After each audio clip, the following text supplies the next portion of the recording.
Thousands of undocumented immigrants are still lining up in cities across the country to apply for work permits following President Obama's executive order that grants them a temporary reprieve from deportation. Could it give President Obama a strategic boost with Latino voters? Let's bring back our panel. Alfonso Aguilar, Jackie Kucinich, and Clarence Page. Alfonso, your group is supporting the Republican ticket on this. I got to ask you, though, about Governor Jan Brewer's executive order yesterday. Was that necessary? It wasn't. Absolutely. I think Jan Brewer and Republicans like Jan Brewer really don't help the ticket. And that's the type of rhetoric and narrative we don't want to hear at this time. However, going back to Obama's decision, which is not an executive order, it's just a memo from Janet Napolitano to the immigration agencies, I think Latinos can see through this. They see it as a political ploy. The truth is that Obama promised immigration reform. He could have gotten the DREAM Act done the first year of his administration. He would have gotten enough Republicans, but he didn't do absolutely anything. And now he provides something that, yes, gives him a work permit, but it doesn't give him legal status. And it's only temporary. So well, wait a minute. He tried to get the DREAM Act when he had a Democratic Senate, and it got blocked. Well, when?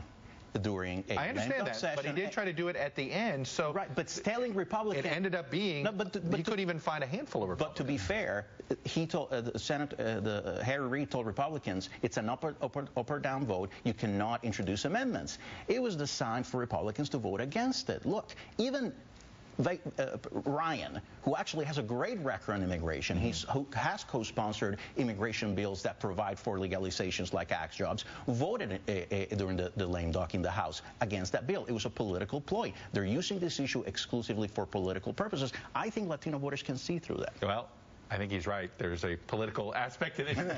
You can't deny that this isn't about they hadn't delivered for the Hispanic community, and now he has delivered on something.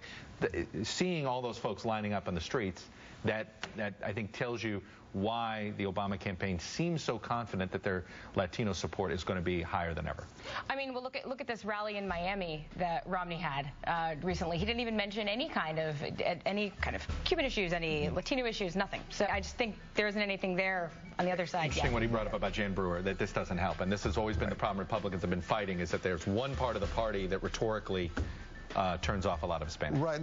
There's one thing that I noticed about local coverage in D.C. of this issue. It was pointed out that if Mitt Romney wins, this order could be rescinded, which is like code for saying vote for Obama. Otherwise, that was an interesting way to put it. Shameless plug. I think it's going to win votes. Fast. I'm running out of time. Quickly, we're running an ad in Nevada unmasking Obama over deportations. We will take a look at the ad. I promise you. Where is it at? Give me the website.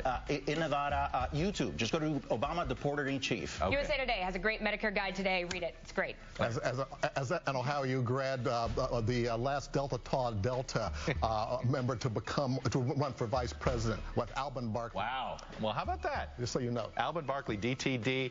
Happy Elvis Death Day. That's it for this edition of the Daily Rundown.